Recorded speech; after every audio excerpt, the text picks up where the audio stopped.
Hi guys! Oh my god, this is like my first like proper vlog. I'm actually filming with my camera. What? But it's almost 1 p.m. so I think I'm just gonna get going and explain to you guys a little bit more about why I love going on solo dates when I'm already at the coffee shop. Still want to get coffee and it's already 1, so I think I should just get going.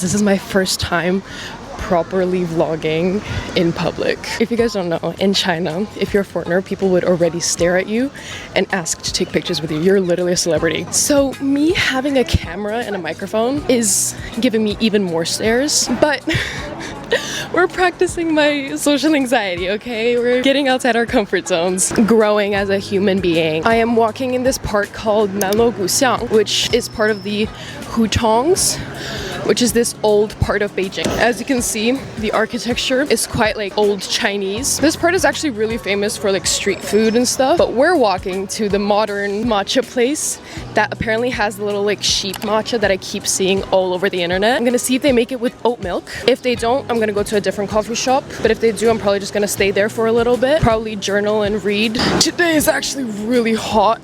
It was not the right weather to wear pants. It's literally 35 degrees outside. I'm sweating. But like honestly, it's giving me a glow. So my arm is low-key dying already. This camera is like not by any means a vlogging camera. It is so heavy, but we're pushing through. We're becoming an actual influencer, you guys.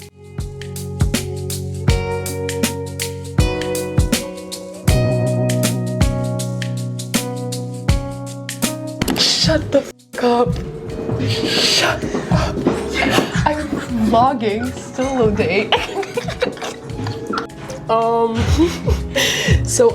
Small world. Solo date got interrupted, but I don't mind.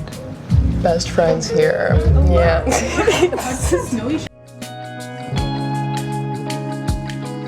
That was actually such an unbelievable experience. I was literally just sitting here by myself and one of my close friends, Carol, comes in with one of her friends. This is a really like niche cafe and Beijing is huge. And somehow we were here at the same time, same place. It's actually crazy. Although I am solo dating right now, I actually enjoyed my time with some friends and I think it was actually really relaxing because it was unplanned. So you're not like too worried about what you're gonna say and stuff. Things happen, so.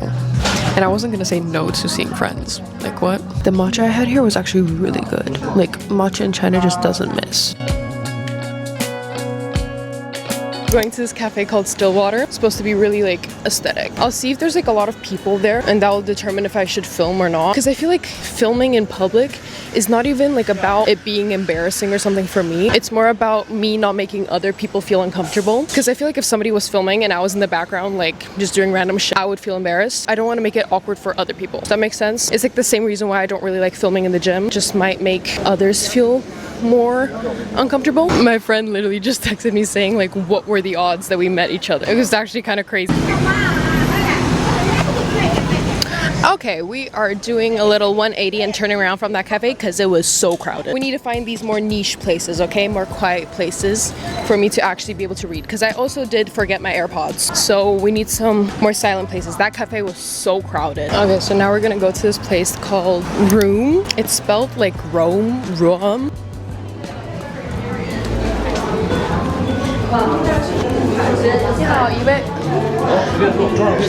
Okay, 谢谢。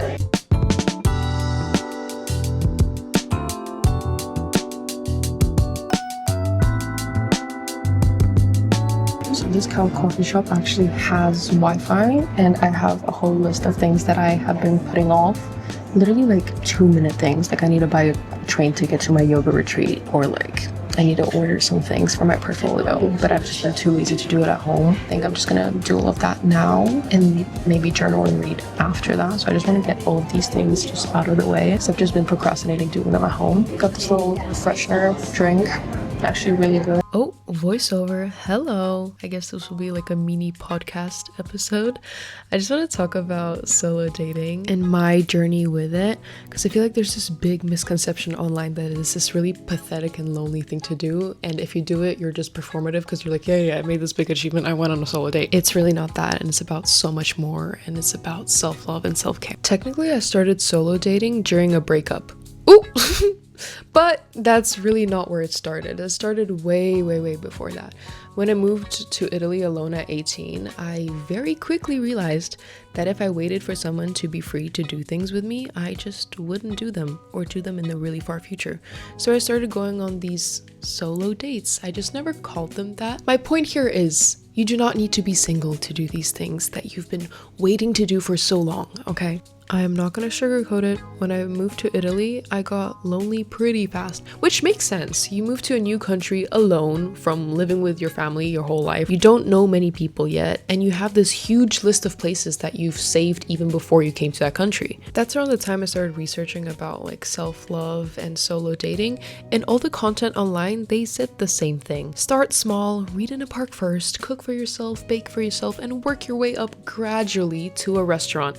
As if going to the restaurant by yourself is this huge deal. I knew that I'm not the person to do things gradually, right? I just needed to jump right in. So day one, I took myself to an art gallery and then a restaurant. To be honest, I did have someone to go with, but first of all, I saw them the day before. But also, I just needed to be alone because I knew that was going to be my reality from now on, so I had to get comfortable with it fast. But yeah, that's kind of where it all started. Now back to the video, and I'll talk to you guys later.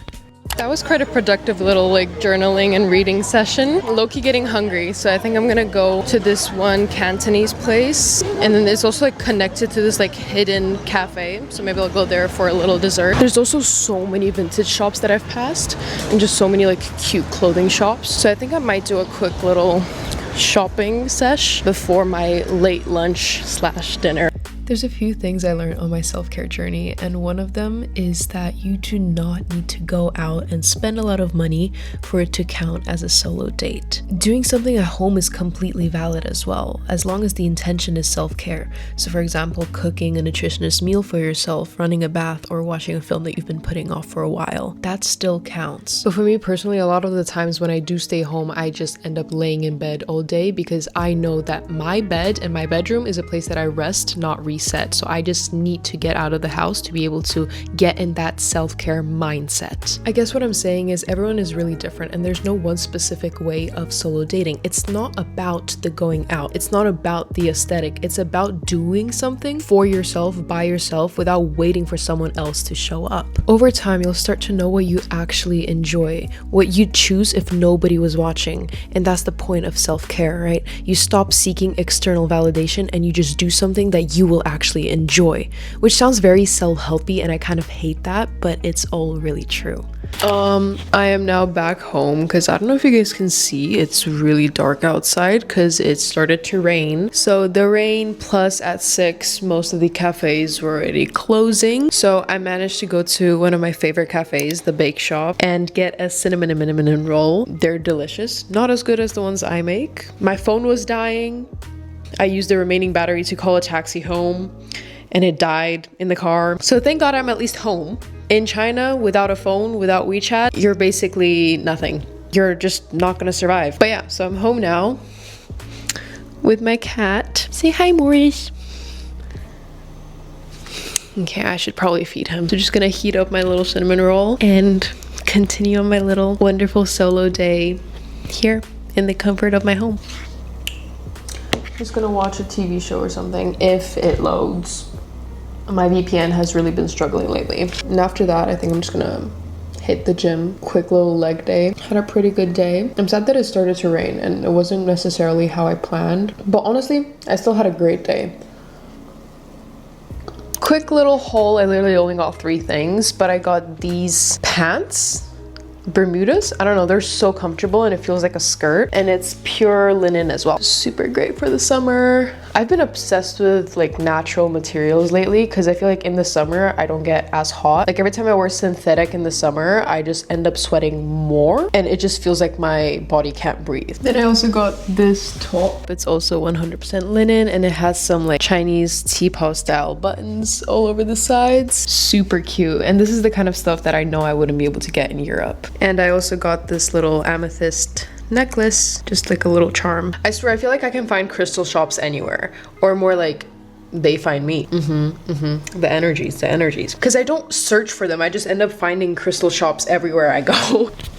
I really should invest in a tripod on it. I think what I'm gonna do now is, while I'm waiting for the really heavy rain to stop, I'm gonna make this little Slavic dessert slash meal slash snack called zapekanka. I'm gonna just eyeball everything and just follow my ancestral roots and instincts to see how I should make it. It's supposed to be this like high protein dessert. I'm just gonna also like add protein powder, eggs, and like random shit in there. I've made it before, so trust what I'm doing, okay? It's pretty good. But it really is just a little bit of this, a little bit of that. I'll put a recipe sort of on the screen of basically what I do. So yeah, I think I'm just gonna do that to finish my little self-love, self-care day, because I love baking. So hopefully by the time I finish this, the rain will pass, and then I'm gonna go to the gym. So let's make the zapekanka.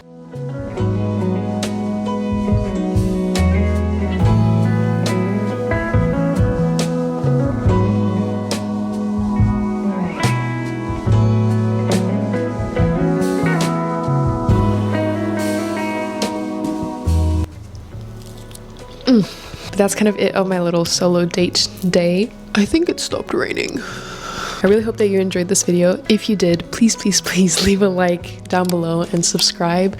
It really helps me a lot, and it helps the YouTube algorithm understand that my videos are somewhat worth watching. If you have any video suggestions, please leave them down below, and I love reading all of your comments. Make sure you follow the rest of my socials. I post a lot more on Instagram, and TikTok is banned in China, so I haven't been posting a lot lately, but when I'm back in Italy, I post a lot. I hope this video inspired you to also go on little solo dates and just do things that you've really wanted to do for a long time but haven't had anyone to do it with. And yeah, see you in my next video.